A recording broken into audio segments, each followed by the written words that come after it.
So while we're waiting a couple more minutes, I would like to welcome all of you to today's mediation presentation of this winter term of 2022, titled By Women for Women, Communicating Gender Discourse in Our Female Dating Strategy by Brittanys Melton.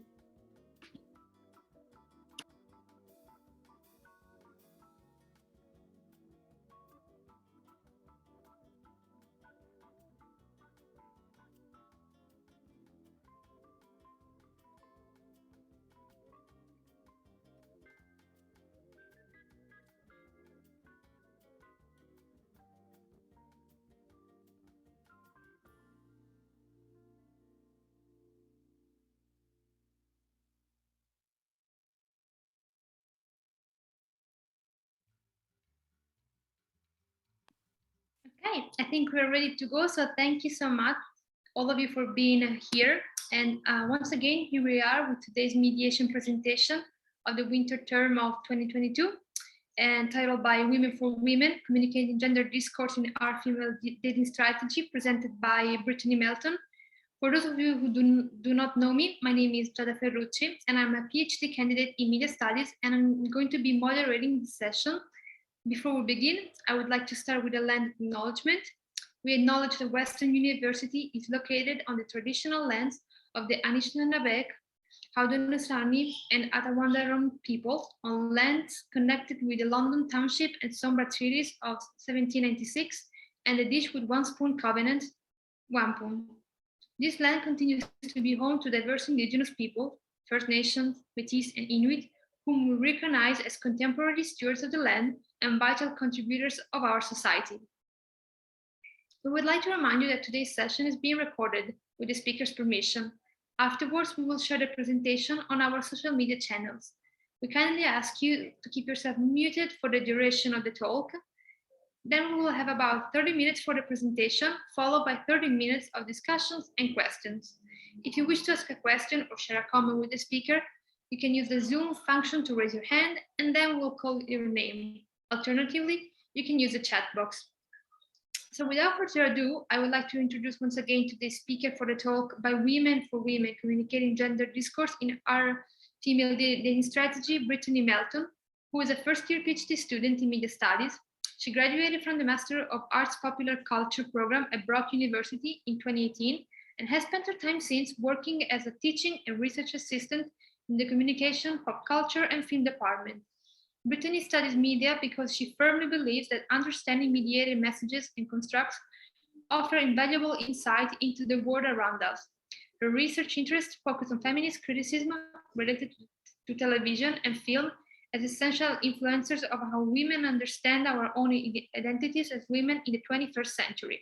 Her past research is focused on comedy and gender representation in the television show Unbreakable Kimmy Schmidt, and this research examines how the comedy genre is employed to help create a counter-hegemonic message about gendered experience. She feels it is vital to research how genre influences how gender identity is portrayed in television shows, because understanding representation is important for understanding how we communicate what gender looks like. In her time at Western, she's been exploring other venues where representation occurs, specifically in online communications like Reddit, and we'll get to know more about her fascinating research and work today. So the floor is all yours, Brittanys, and we're all eager to hear your presentation. And thank you once again for choosing mediation to be the venue to present your work. Thank you, Giada, for that very nice and very kind opening message. I didn't realize how long that was when I wrote it until I had to listen to you read it back to me. So just give me a minute. I'm just gonna share my screen with you all, and then I'll get started. Okay, cool. Anyone want to give me a thumbs up that you can see it and that you can hear me all right? Cool, thank you, Effie. Okay, well, thank you for joining me today. I expected there to be me, Giada, and Effie. So I am excited and nervous to share my findings with you today.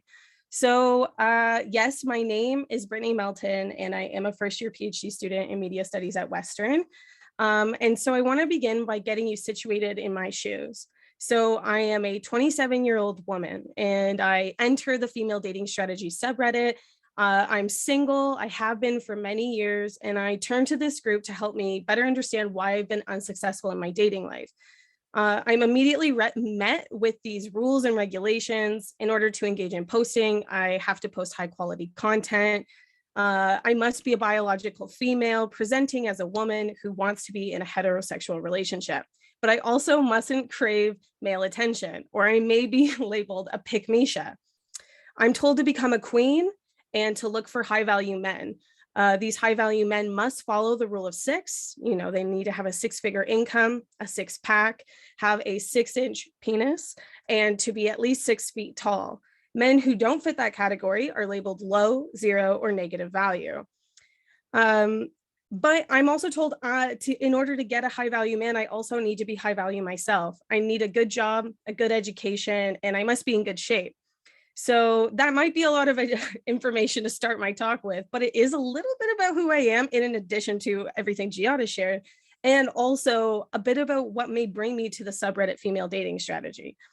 I'm extremely excited to have the privilege to speak and learn with you all today and hear any advice and questions that you may have on my research.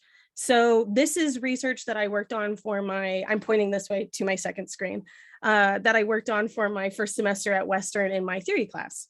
So, all right. So what is female dating strategy? This is going to look the first like 15 minutes like a crash course. I'm going to take you through a bit on what female dating strategy is, what is Reddit, what is an incel, what is a Femme Cell, to kind of set us up to talk about my findings. So what is female dating strategy? It is a forum on the platform Reddit that formed in 2019. The group promotes itself as a female-only space to discuss dating and commiserate over past dating experiences.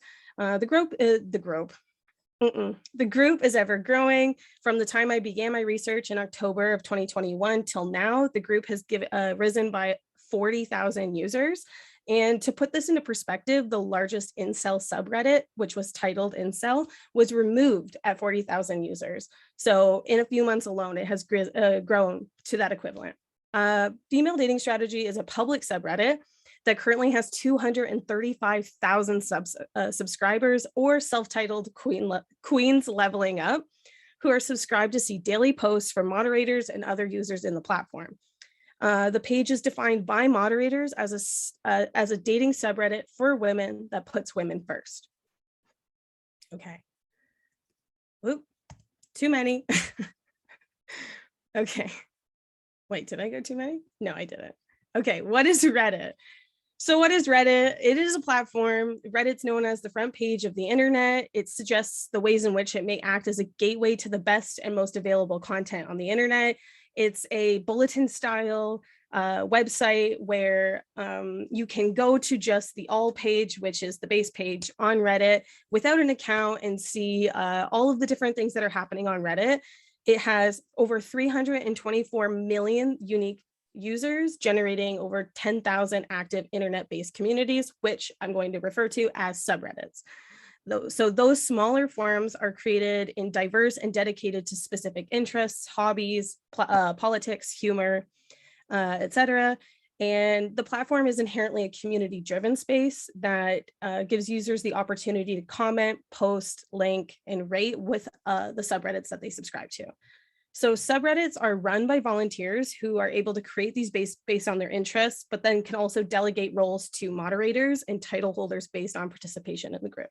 That's what a flare is, a title holder. Flare is what we will use for the rest of this presentation. Reddit is different than other social media sites like Facebook and Instagram because in those sites, the friend connections are really important. With Reddit, those are less so important. It is more community-based in the sense of what you subscribe to. So this makes it such a popular choice for use and for study because it's easy to access and it's easy to use. Users don't need to make an account in order to view the posts or exist in a public subreddit. But when you create an account, you're able to post, you're able to comment, to vote and downvote posts in the subreddits that you subscribe to. Okay. So back to female dating strategy. So the texts for the study that I did last semester, the texts were the handbook and the wiki kind of right here. Oh, I mean, within the magnifying glass. These are considered the essential readings because they are expected to be read by every member once they've joined the subreddit. So, and before they engage in posting and commenting. These offer links to key readings that are there to help a new member learn what the group is about and how to engage properly in the group. Those include posts on their ideology, the female dating strategy ideology, the rules, and their glossary of terms, among other things. These linked articles make up the basis of this analysis, and in total, I looked at 18 pages. There are more. I did make a selection. This group, as we're going to see, imposes very limited expectations of gender and sexuality through claims of optimizing the female dating experience. And today, my presentation is going to set up a bit of context about how this group came to be, a bit about Femme Cells and Incells, and then how I conducted my analysis, and then share a bit of some findings from my last semester. Okay. There we go. So I want to say that I'm not here to criticize these women, the members of this group, on the basis of them using the space to be angry and to voice their feelings. I think that's a little bit shallow. I'm here to start a discussion about the Femme Cells in comparison to their incel counterparts. The Femme Cells are unheard of, their story is not shared, and on top of this, they are denied space within the incel group themselves, and very rarely is there dedicated research to the Femme Cells. So today I'm going to share some connections I see between this group and larger conversations that are happening about gender, but this research is far from complete. It only looks at the rules and the ideology to set up in-group expectations. It doesn't even begin to consider the ways that this group both spills out onto Reddit and then onto other areas of the internet. So this is to point to the covert nature of female dating strategy as a place of femme cell ideology, but also less clear articulations of radical feminism, which I'll talk about more later.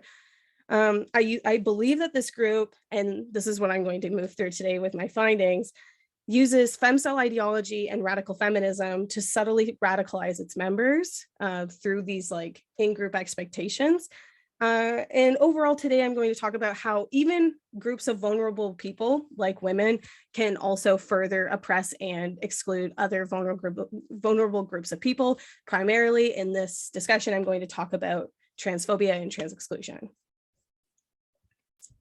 Okay, time for my crash course.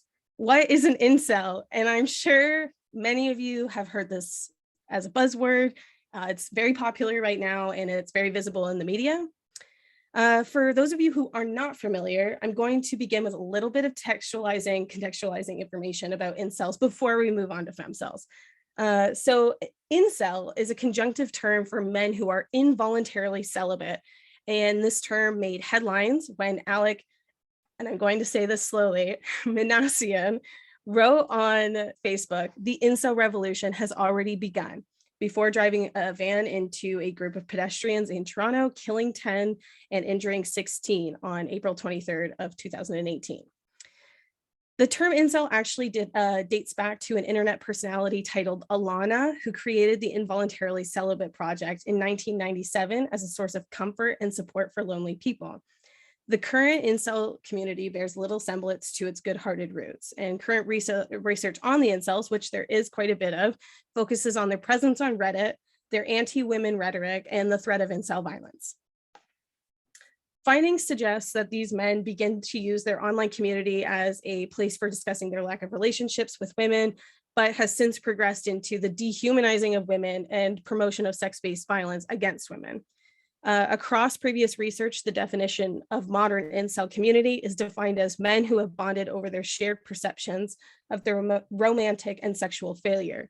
So from this definition, we can look to the focus of this study, which is the Femme Cells, who have been referred to in research as the female equivalent of the incels. All right. So unlike the incels, femcel is not a conjunctive term of female and incel, but of female and celibate. This recognizes that you can be both involuntarily and voluntarily celibate. It's not a one-size-fits-all term. Past research on femcels is limited and is often trying to construct them as being part of part of the incel community, but actually are kind of exactly opposite to incel beliefs, which is that every woman has access to a partner, a male partner, and that actually is what leaves men without them. So within the incel community, issues faced by Femme Cells are not often legitimized. They did at one point exist within it.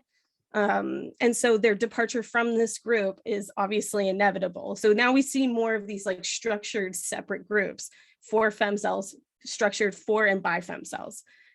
Yeah, and so Femme Cells are rarely mentioned in research on incels, if only to discuss them as a subcategory of the larger incel umbrella term. We also have categories for race and class. But research on Femme Cells exclusively is far less common, and among early discussions are Jill Boyce Kay and Tracy Farrell et al. So these publications focus on Femme Cells and differentiate from incels as a way to identify the different spaces that they have occupied on Reddit, which are true Femme Cells and pink pill feminism primarily. And many of these directly labeled Femme Cell spaces, like true Femme Cells and pink pill feminism, have been removed from Reddit for going against community guidelines. So now I think it's important to address that female dating strategy actually doesn't call themselves Femme Cells. So I think part of my job in this research is not only to look at and discuss gender discourse, but it's also to substantiate a claim that they are communicating Femme Cell ideology. So this claim doesn't come out of nowhere. And if you had heard about this group before on Reddit, it was probably a user talking about them in relationship to misandry or hating men or gender essentialism. Because they are a very popular term on Reddit. So my findings are not only to understand how gender discourse is communicated in this group, but also to better understand how the group aligns itself with Femme Cell groups without calling themselves that directly. Okay, so how I went about this research. This research follows the form of a feminist critical discourse analysis, which goes about first doing the 3 steps laid out by Norman Fairclough and taking this on from a feminist standpoint by, as outlined by Michelle Lazar. So in this analysis, I took on the 3 steps, which are textual, discursive, and sociocultural. At the textual level, I went about trying to name things through arriving at a mutual understanding, which then led me into a discursive analysis by bringing them all together, looking at the text thematically against each other and seeing what kind of themes run across them. And then finally, trying to situate them within a sociocultural context, which is kind of trying to understand them within larger cultural discussions of gender, both gender as a construct and gender as one with sex, or gender essentialism. And this second and third step, I think, are the most important, and they are pretty well the findings that I'm sharing with you today, which is what is the discourse and how is it situated in larger society? And that was all done in vivo and, blah, blah, blah, in vivo. And then we may be wondering, what is a feminist approach to a critical discourse analysis? At its heart, discourse analysis is a discussion of power. And so, I mean, a feminist approach kind of makes sense. It invades at every level because in a feminist critical discourse analysis, we realize that a researcher's feminist perspective is addressed and utilized in their research to say that the researcher is not an objective body. I realize that my own subjectivities, I realize the theory that brings me to this research, and I address it early on in my research and try and make use of that throughout my research. In this, it looked a lot like understanding and respecting that I do come from the perspective that gender is a construct, talking about that, seeing where that fits into this group and this research, and then talking about opposing views in gender essentialism and radical feminism. Okay, so that brings us to my findings. I think that this is the most interesting and the reason you're probably here, which are, the first is communicative power and authority, to address the power that moderators in the group hold. This is also a pause moment to say that I am currently still working on this in coursework I'm doing right now, because there's a lot more to think about when it comes to moderator power and authority. So the moderators are in charge of creating the handbook and the wiki, which again, the 2 texts that I looked at. And they also are in charge of assigning flares, moderating the discussion that's happening within the subreddit, and they're also in charge of banning and reporting users. So they have a lot of power. Within the main text that I analyzed, there are two different groups of speakers, which conveniently does break down to the handbook and the wiki. The wiki I'll focus on first is created and written by the moderators. Quite simple. And this is the pages that define the terms, the glossary of terms, the flares, rules, and the group's ideology.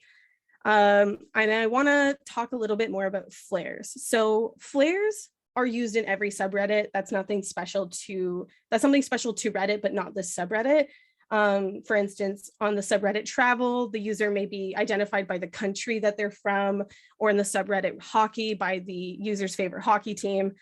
But in this one specifically, they are used to address the type of user that they are rather than the place that they're from. And they are necessary made necessary by the moderators. You have to have one, and they are moderator assigned, which I think is very important.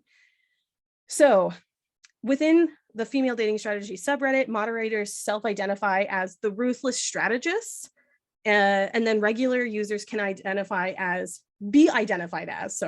they don't get to choose, newbie, apprentice, strategy coach, based on the amount and the quality of their posts. And then moderators also assign the flares at-risk pick-me youth and pick-me-sha to the group members who sympathize with men or argue with members or moderators. So these communicate to other users and to moderators where they stand in the group. Flares are used as a means of encouragement and punishment on behalf of moderators to encourage users to post often and to use group terms, ideology in their posts. All right. And then with that, we have the handbook. And the handbook is actually not made up by the moderator, but put together by the moderators. It's actually written by users who have posts that are exemplary of female dating strategies ideas. So they're added to the handbook by moderators. Moderators encourage users to produce posts that are worthwhile of the handbook, which then are posts that communicate core FDS ideology. These posts make a lot of use of language like us and our to communicate that the writer is still part of the group, but they also command authority through the use of things like you guys and ladies to communicate that they are in that speaker-listener dichotomy. The authority in this group is constructed and reinforced by the group's moderators. They promote themselves as heavily involved in moderation through removing comments of users who don't align with their message, as well as removing users and blocking them from the group altogether. So moderators function as the main authority in the group and understanding how they communicate their power, as well as how they encourage other users to interact. We can better understand how they hold power to radicalize their users in the process. All right. This is my favorite section. There's always stuff to talk about with this section, and these are only a limited amount of terms. But my next finding is the use of group speak. And group speak refers to terms that are commonly used and understood by members in the group. The group speak is a social practice well known on online communities. Again, nothing special to Reddit or something special to Reddit, but something especially used within this subreddit. And it is terms that are commonly used and understood by members of the group. So by understanding group speak, we can better understand and explore the group members and how they're encouraged to engage with one another, and also how they're encouraged to identify themselves and others around them in their offline and online communities. So thankfully, the user guide actually includes a glossary of terms, which, I mean, it's quite simple. That's exactly how they engage in group speak in female dating strategy. So this portion of my analysis helps us understand how gender discourse is communicated with the group on a textual level that is then further contextualized within these larger structures of gender. So group members are expected to use these terms to communicate within the group. If their comments and posts don't reflect that they've read the handbook, moderators will remove them, or worse, they might remove the user. The group has many terms that describe high value and low value qualities in women and men that are looking for or to look for in dating. So high value women and men are similarly labeled as confident and independent. They have a good career and a good group of friends. They're in therapy and they have medication for support. High women value are hailed through terms like queen, bitch, and gold digger. These women are distinguished as high value for their ability to withhold intercourse until financial or emotional support is guaranteed. And high value men are separately addressed as having big dick energy and as being masculine, competitive, and willing to provide for their partner. So both high value men and women take care of their appearance in an effort of looks maxing, which is an effort to enhance your physical appearance in order to reach your highest potential attractiveness. And this term is actually popularized in incel communities as a way to ascend out of inceldom through bettering one's appearance. So the use of this term in the group implies a little bit of an interrelation between incels and female dating strategy. So in comparison with these high value women and men, there are the low value partners who are characterized similarly as being lazy, poor, and ugly. Low value women are characterized in terms such as forever girlfriend, red pill woman, pick Misha, and cool girl. The posts establish low value characteristics in women as being male identified or masculine, emotional, delusional, naive, brainwashed, or relying on support from a man. And in contrast, men's negative characteristics are lacking a good job, lacking commitment, having mental issues, I put that one in quotation marks, suffering from substance abuse, or being entitled or selfish. For low value men, female dating strategy focus on their inability to provide for their partner and titles them with terms such as scrote, low value man, fake vegetable state, zero value man, and no value man. The group speak in the glossary of terms are communicating ideals for each gender that are really limited to physical appearance, income, and personality. These terms are expected to be used in the day-to-day communication amongst members in order to help members personify different people in their lives. So as we've seen with authority, using these terms are praised by getting great flares and being told, maybe given moderator status, and an inability to engage with these terms properly could result in removal. All right. So before I leave off on my third and final finding, I want to take a moment to separate sex and gender. So like Simone de Beauvoir says, one is not born a woman. At birth, we are assigned a sex, which is the biological distinctions that make up female, male, and intersex difference. This is constituted of things like organs, hormones, and chromosomes. However, gender is separate from this and expresses the difference between culturally constructed rules for women, men, and genderqueer. With this distinction cleared, I'm going to move on to my final finding, which is gender essentialism. So of course, there's going to be tons of gendered language in this group. I'm pretty sure it's a given because we're talking about heterosexual dating. But my specific interest here is how gendered language can be used purposefully to be trans exclusionary and obviously also heteronormative. Gender essentialism is the belief that biological sex is the primary factor in determining gender. So not the same as what I just said. And in female dating strategy, gender and sex are used interchangeably, letting users know that they are hailing women who were born female and currently identify as women. So with this, they go on to reproduce very limited ideas of women by suggesting that you must be born one, and then from there, being a high value woman is achievable by working on yourself. And as we've seen, the group uses binary thinking to consider what should be done and not done by first acknowledging what terms are positive and negative. So with many references of being bi and for women, looking for high value men, husbands, kings, boyfriends, the word men often appears with regards to poor behavior, appearance, abuse, misogyny, hatred, and hunters. Hunters used a lot. With the word woman, it's often in relation to words like space, benefit, youth, and presence. And then through pinning posts to the handbook, they reward users who use these terms when discussing behaviors in both potential partners and other women around them. And then as a discursive practice, this functions to teach users how to engage with gender and the ways that they can limit their interaction to gender essentialist language. Discursive practices exist not only as a means of communicating ideals, but also to have the potential to radicalize users' beliefs. So, of course, discourse analysis doesn't give us the ability to analyze what's not there. So we can't see the end result of this radicalization aside from in the posts themselves, and we don't really know intent. But we can analyze the use of exclusionary language in user posts. So that's not what this research paper is about, but I do think it's really important and something that we should be looking at. So often terms referring to sex and gender are used interchangeably, quite literally in the title and the subheader of this Reddit being female dating strategy by women for women.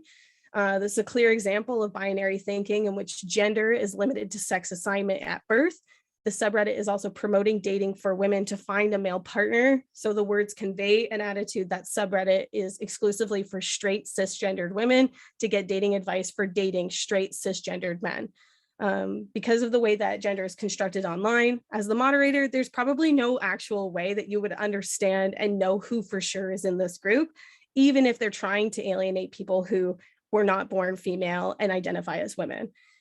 This is important to note because just like other internet fringe-based movements like the Incells, trans-exclusionary activists have been known to be involved in trolling, harassment, and doxing of trans people, doxing being releasing of private information, and therefore understanding trans-exclusionary wording is important in assessing the dangers to vulnerable groups of people.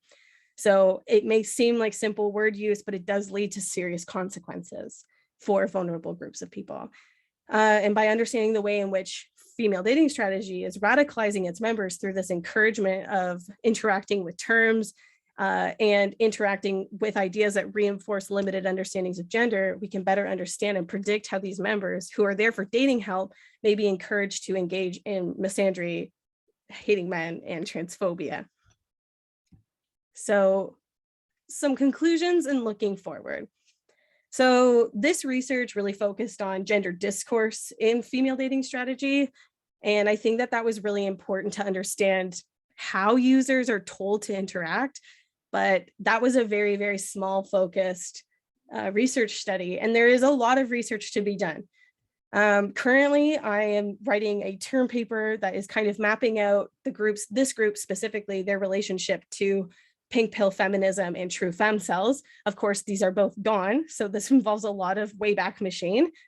To better understand Reddit's moderation policies, because Reddit has removed the other two for doing very similar things to this group. Yeah, and so that is what this little tri-Venn diagram is. So to summarize on a basic level, female dating strategy offers very reasonable values of self-love and self-actualization, but on a deeper level, it communicates ideas about how gender should look and should be performed. In this group, the use of one individual term may help a user identify themselves, but on a larger level, the handbook and wiki as texts create and reinforce a worldview that users have to engage with or risk being removed from the group. The moderators are able to keep these users in line and only amplify voices that further emphasize their values and downvote those who don't. Although this subreddit rejects the label of femcell, they do communicate misandry and gender essentialism in the same way that we have seen with femcell groups. It's the basis of gender essentialism that sets up this platform to be transphobic and aggressive, which can lead to the doxing and hate online. So these things that may seem really small are actually quite scary and hateful. So yeah, and quite literally creates this as a breeding ground for hate against men and women who do not fit that category of cisgendered women. So broadly, this research explored the way hate is communicated, but is also reflected and reinforced by Reddit's structure, which allows for group moderators to encourage complacency. And I want to end by saying that I don't think that we can simply look at this as a binary. It's not as easy to say it's just good or bad. Women come to this group because they find solidarity and they find strength together. However, they also do have agency and are able to make their own decisions. But I do think it's important to address how something as subtle as terminology, it may seem small, but it does create silos and echo chambers for reproducing hate speech on Reddit. And with this, we have vulnerable groups that further harm other vulnerable groups. So with that, I conclude. Here are my credits. Thank you for listening to me talk. I don't even know how long that was. It felt long. And I'm happy to hear any questions you may have. Great, thank you so much, Brittany. It was illuminating, so many themes to cover, categories, even the crash course you provided. I'm sure it was very useful for all of us. And so first of all, once again, thank you so much for your talk, and please enjoy your virtual applause for a great presentation. Thank you.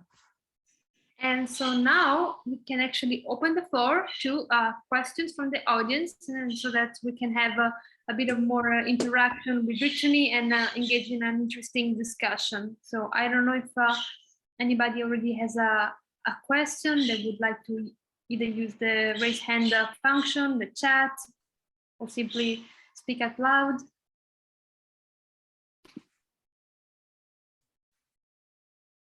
Oh, Charlotte, go ahead.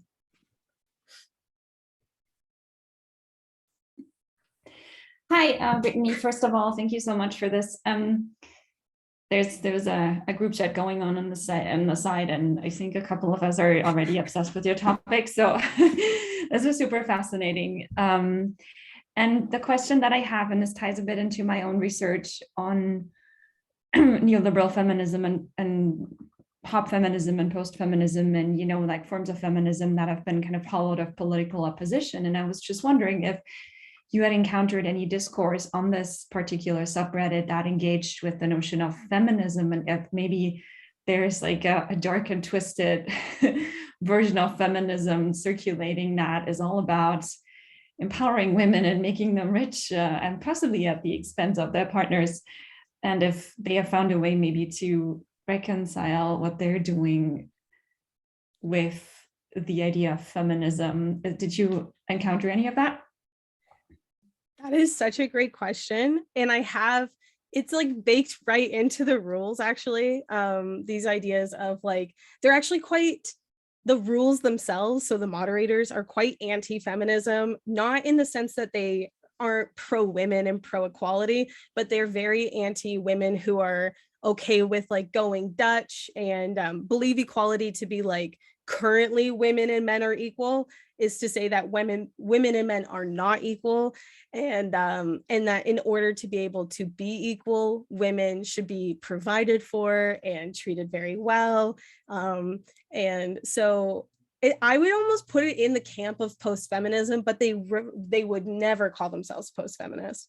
But they do very much have a huge overlap in users with the group Radical Feminists, which was removed. So it's also gone too. This is a lot of archiving work that I've been able to find. That gender critical feminism and radical feminism are both subreddits that were removed from Reddit, but had huge overlaps in users, which is like very limited information you can get because they're anonymous groups, but do have really big overlaps. So there's a little bit.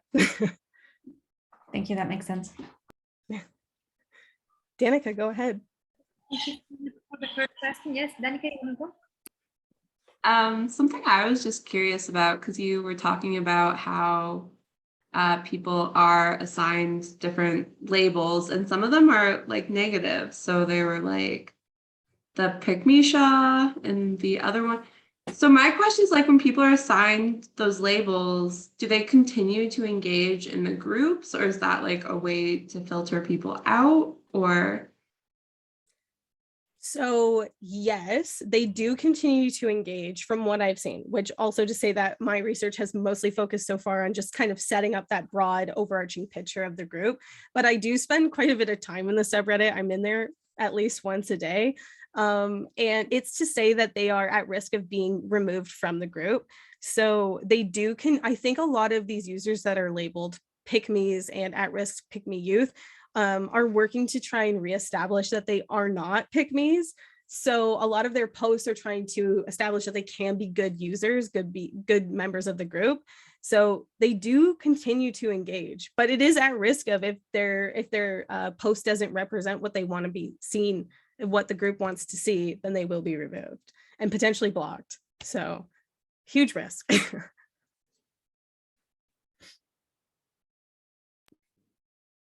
It's great. Pam, you want to go next?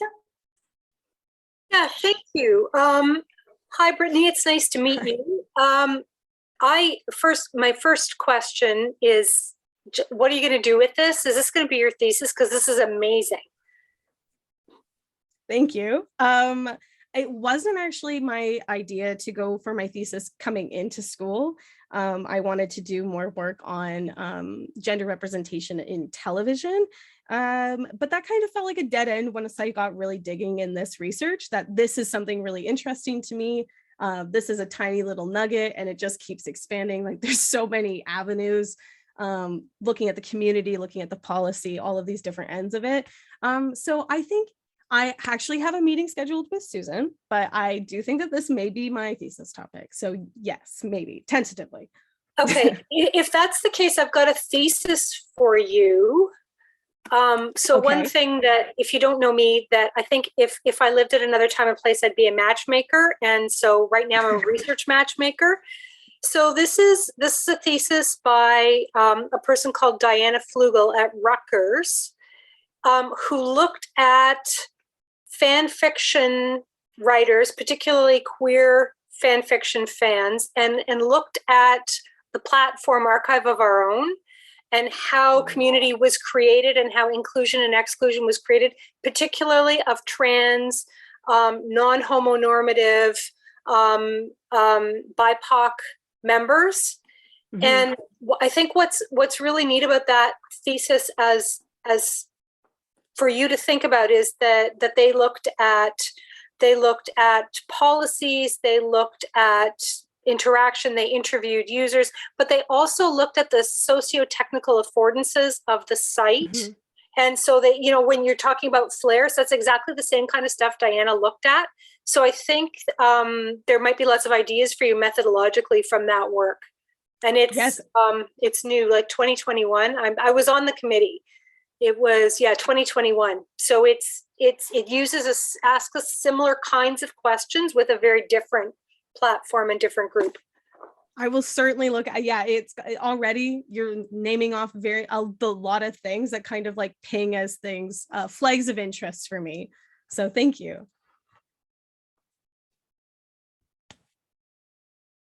Excellent. Danica, do you want to go next? Thanks, Jada. Hi, Brittany. Hi. Ominous God voice here.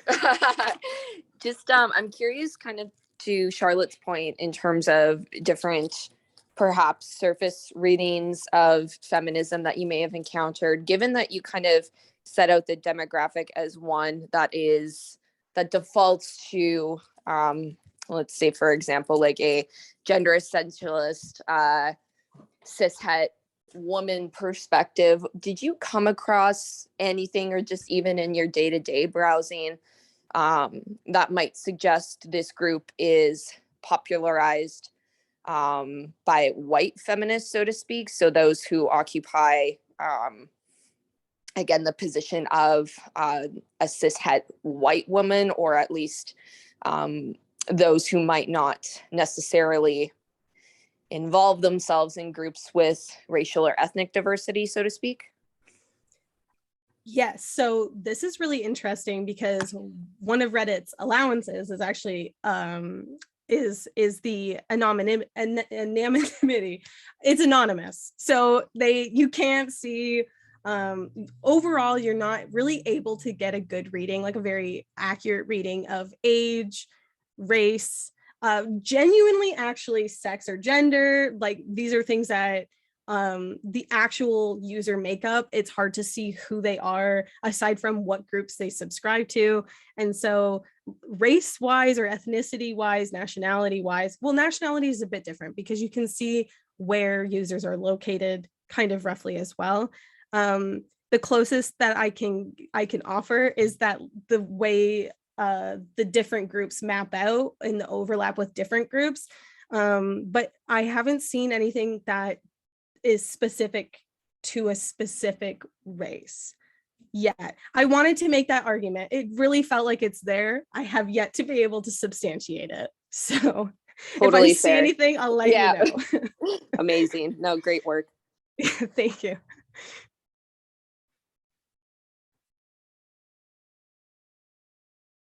Excellent. So I think, Lisa, you wanna go next? Sure. Thank you, Jada, and thank you, Brittany. It's really good to meet you. I've learned a lot, including that in another life, Pam McKenzie would be a matchmaker, which is enormously interesting to me. And I think I'm just going to do this, although I think or fear that my response is going to reflect generation in some measure, though I've been through many periods of contested female identity and many discourses of contested female identity and all the things that, and what femaleness means and how people come to womanhood and sex positivity and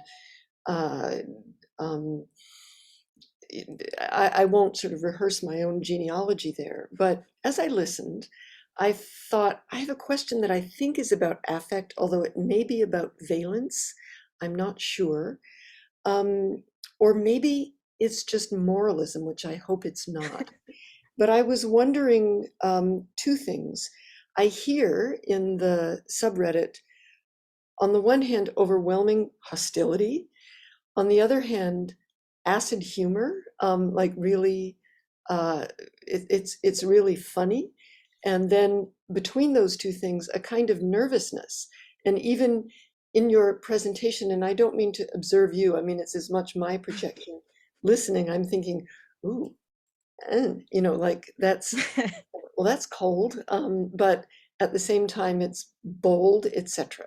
So what I wanted to ask you are two things. One is, how do you see the affective registers or the valences sliding in this subreddit, and how might they feel for you? And number two is, do you see an articulation to a kind of external politics? When I look at some of the material on QAnon, its external politics are pretty clear and pretty consistent. So valence among those shifting registers and attachments to external politics are my questions. And I'm so grateful, but for this presentation, I would not know about this, and I really appreciate knowing about this. Yeah, me as well. This was something I actually only came to about, I don't know, August of last year. So glad to share with the world what I've learned. And yes, there is certainly some awkwardness in this group where there is hostility and there is humor. And in that separation is this like very pointed nature. And I don't want to just put it off as being misandry, because I feel like it's not as simple as that. And it's also that's not as interesting as the rest of this group. As this trans exclusionary practice, I feel like is something that is baked into this group, and you really have to dig down in to see where it sits. And then it comes up in the way that they interact with each other and other users on the web. But the way in which they label themselves and others as being this really hateful kind of practice. And I watch myself because you never know who's in your midst. But the aspect of external politics, it gets brought up a lot, actually. So they talk a lot about what's going on in the world. They talk a lot about politics. They have a podcast and they are very popular. They have a lot of members. And I don't know where my thought was going with that, to say that there is some contention here with the way that they interact, one with each other and then two with the outside world. I don't know if that even answers your question. I got lost in my response. Feel free to ask me to expand. Are there any party politics? I mean, that's a reduction, but a question I'd be curious about. You know what, actually less so party politics. And I wonder if that's because it is open to being international, or at least less of naming party politics and more of naming political alliances through like bills and bans, things like that. Yeah, those would be good measures. Those would be good measures as different political formations exceed national boundaries. Anyhow, enough. Absolutely. Thank you. Okay, thank you so much. Benezer, I guess you will be next and ask your question. Okay, thank you. Let me first commend you on the look and feel of your PowerPoint. It really stood out, yeah. Thank you. I was curious about the demography and geography of this subreddit group, but I think Danika's brought out the response, so I'll go beyond that and ask, did you come across any male version for this female dating strategy? So, okay, I'll start with part one. Actually, first, thank you. I love making slides. Something random.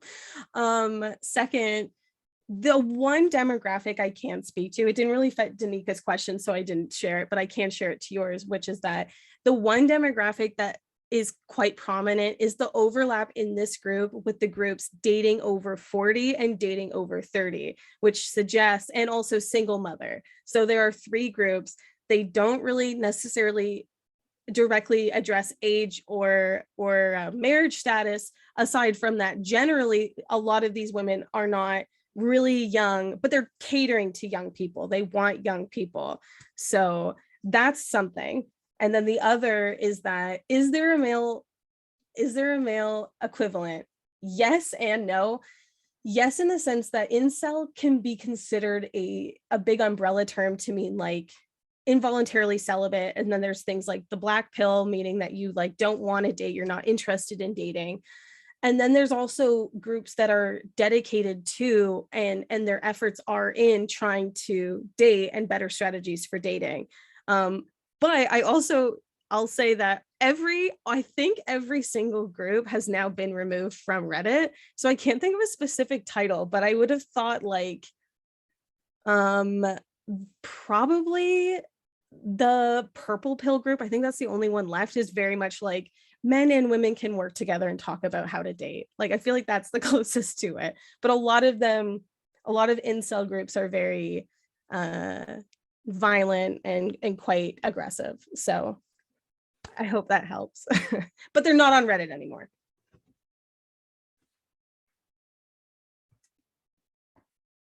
Excellent. Thank you so much, Brittany. And thanks to all the members in the audience who actually asked questions. And I think it really reflects a lot of complexities in the research. So if you are thinking about it, making your dissertation, I think it's going to be a really fruitful experience for those of us who are or aren't on Reddit. And so I'm just looking if there are any more questions from the audience or comments. And I don't think I see any. So is there maybe one last point of reflection that you would like to share, Brittany, with us, or you pretty much covered what you've worked on so far? I do think I have forced you all to listen to me for long enough. I think, well, I'll just say this was a great experience. I'm so glad that I was able to do this mediations talk. I see that there's other first-year PhD students. I encourage them to do the same. Yeah. Oh, Effie says, Brittany, wait. Oh, it's not a question. Never mind. I think that there's somebody either recently graduated or still doing their PhD. Maybe I should just say it out loud because somebody else might know, whose whole dissertation is on incel culture. That might be a good person to talk to. I think it's Sean. Yes. Yeah. What's his full name?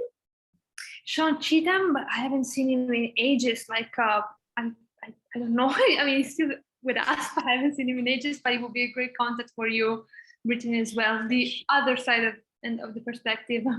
Yeah. Okay. I'll look him up. But yeah, that's everything for me. Thank you for letting me learn with you all today and asking me lots of questions. It forces me to think through some of the questions I have too.